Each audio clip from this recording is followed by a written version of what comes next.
Hey everybody, it's Samuel Stubbs from the Below the Yellow Line podcast here. Thank you for listening to our interview with NASCAR driver and team owner Jesse Iwuji. Technology is a fickle friend, and unfortunately the same proved to be true last night when during our interview, portions of the interview that we thought were recorded were not actually recorded. I've tried to fill in some of Jesse's dialogue the best that I can using text-to-speech technology, but that is the reason why this interview is so short, and that is the reason why there is a random person who is not Jesse Iwuji speaking during parts of this interview. Thank you for your patience and understanding. We are trying our best to solve these issues and hope to move forward well with our next interview next Monday night, August 21st. Thank you, and enjoy the episode. Hello, everybody. Welcome back to the Below the Yellow Line podcast, episode number 89 on tap. And we have a very special guest joining us in the virtual Below the Yellow Line studio tonight, Jesse Iwuji, driver, team owner, college football player. I mean, there's so many different tags that we could attach to you, Jesse, but thank you so much for coming on the show. Got hopefully some good questions lined up for you tonight from some subscribers and family members, of course. So going to get rolling with those. But how are you doing? Doing good. Just staying on the grind. We actually just came off a weekend at Indianapolis, and then a few weeks before that, Chicago, and so on. So and then for me personally, I was busy with some other stuff too myself on my other businesses. So yeah, just staying super busy. That's great. Andre Castro doing a really good job for you guys in that number 34 car at Chicago and this past weekend as well. So a lot of people listening to this show probably know you from mainly what I know you from as a NASCAR driver. But before that, you had a very good career, not just as a college football player, but serving in the military. So why don't you go ahead and tell everybody about that? Because I feel like that's a part of your story that's kind of overlooked. Yeah, well, yeah, it's a big part of the story. It's a story that still continues. But yeah, no, originally, I had, I was a football player, right? So played football in high school, got better and better throughout high school. And finally, by my senior year, got to a point where I started getting recruited by a few schools. And one of those schools was the Naval Academy. And I looked at it as a really good opportunity to go to a great school where I can get, educated well, play football for a really good team. And then when I graduate, be able to serve as an officer in the Navy. So I took that opportunity, went to the Naval Academy, played football there all 4 years, graduated in 2010, became a surface warfare officer in the Navy. I was on the ships. First ship was a minesweeper. Second ship was an amphibious ship, a lot bigger than a minesweeper, and went on 2 different deployments, one with each ship. And then when I transitioned from sea duty to shore duty, that's when I started really picking up this passion for cars and racing. And I was doing a lot of like track days with my personal cars, actually leading up to that point. And then finally, I just made this crazy decision that I wanted to actually go after real racing. So I linked up with a fellow named Kyle Wisner. He introduced me to a late model team. From there, I started doing some tests with them. It went well. From there, it was like, okay, now it's time to jump into a late model and actually race. So I started doing some racing with late models in 2015, and then moved up to the NASCAR K&N series from there, which is now the ARCA West series, and ran that series 2016, 2017, a little bit in 2018, and then ran a little bit of bigger ARCA, and then from there NASCAR Truck Series, ran that all the way through, just a couple years ago, and then moved up to the NASCAR Xfinity series and been running there, and decided to start this NASCAR team. Last year was our first season. This year is our second year, and yeah, it's been a crazy grind. But doing everything I've been doing in the military has been super helpful in helping me be able to have the sort of discipline and hardworking attitude and no quit attitude to be able to get through all the different challenges that you do go through, whether you're racing, owning a team, or any other businesses that I'm in. So it's been cool, and I still serve today. I'm in the reserves now. I'm not active duty anymore, but even like this past weekend, while my team was racing in Indianapolis, I was doing something else for one of my other businesses on Saturday, and then Sunday I was doing my Navy drill.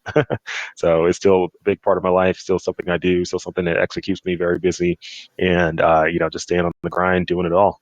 Yeah, well, that's awesome. And thank you for your service. I have to say this in the early part of the interview, partly because I was told so, and I feel like I wouldn't be able to get off my conscience if I didn't. But I'm an Army kid. My dad's been in, it seems like since the Army was founded in 1775, not really that long, but he's been in for a really long time. But it's awesome to see somebody like you. I mean, I feel like you just told like a Ken Burns documentary in about 2 minutes there, but you've done so much.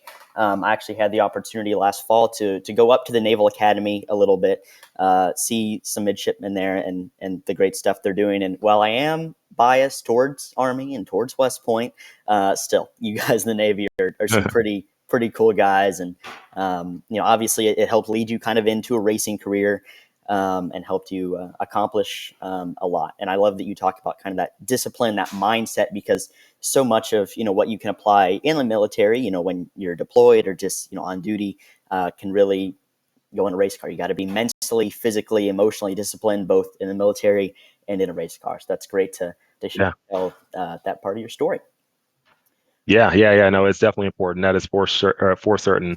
The mental aspect of it is huge in anything you do, whether it's racing, business, Navy, whatever. You got to have the right mindset. People ask me sometimes, what does it take to get into this? What does it take to start this? What does it take to accomplish this? All that stuff. At the end of the day, anybody can give you 10,000 steps on what to do to get into something. If you don't have the right mindset, you'll never actually be able to accomplish what you're trying to accomplish. The reason why is because the moment times get tough, the moment it gets hard, if your mindset's not in the right place, you're going to crumble and fall.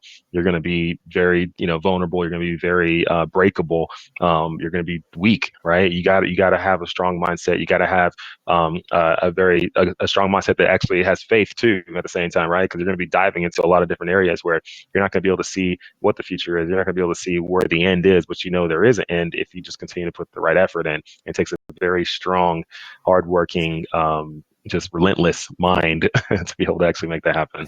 So you've talked a lot about so far, kind of how you got into the sport, your early kind of days of both your military and your racing career, but you probably the most impressive thing that you've accomplished so far, at least in my opinion as a NASCAR fan, is starting up a NASCAR team, not just with any old average Joe as your business partner, though. You got Emmitt Smith.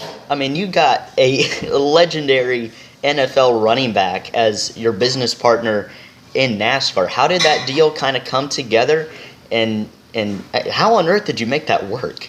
Yeah. So I linked up with him back in 2020. One of his coworkers was one of the sponsors for my race.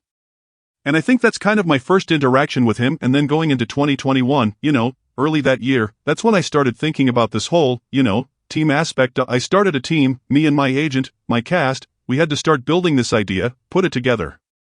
We figured, hey, it'd be great to bring in a really big name, not somebody who's in the sport, but somebody else in the sport. I love that they're coming with different views, different network of contacts, people, different things, new eyeballs. I heard things were going to be great for this sport, especially during that time. And, and that was the first person we thought about just because, one, he encouraged me to evolve with what we were doing a few months prior to that. But also, two, we threw a relationship with him years and years ago when he was still playing for the Cowboys. So I just figured it would be a great fit, reach out to him, explain the whole thing, have a few meetings with him. It was a really cool first meeting that a lot of people don't get to do, so I was sitting on the Zoom session, I'm like, man, I'm on the Zoom session right now with a Hall of Fame great. So pretty cool. But yeah, since then, he was, I think, in love with the journey and everything we do, and we're part of it. So I don't think it took a ton of convincing to make it happen, and we made it happen. Last year was our first year, we ran all this year, we had all different kinds of challenges we had to get through. And he's always been great, we're given different pieces of advice, he never claims to know everything about NASCAR, he listens, he takes it in, he gives his peace of mind and his advice on what he thinks we can do, different things we can leverage to help the team, and so on. Absolutely. Well, it's great to have, somebody, like you said, somebody with different contacts, and, as NASCAR tries to grow, and this is kind of a whole new wave of team owners. I mean, you got Pitbull, Mr. Worldwide, coming in. You have Michael Jordan and now Emmitt Smith. So you got people from all walks of life, all different facets of not just sports, but entertainment in general. And that's great for me to see as a fan, on somebody that really wants the sport to grow.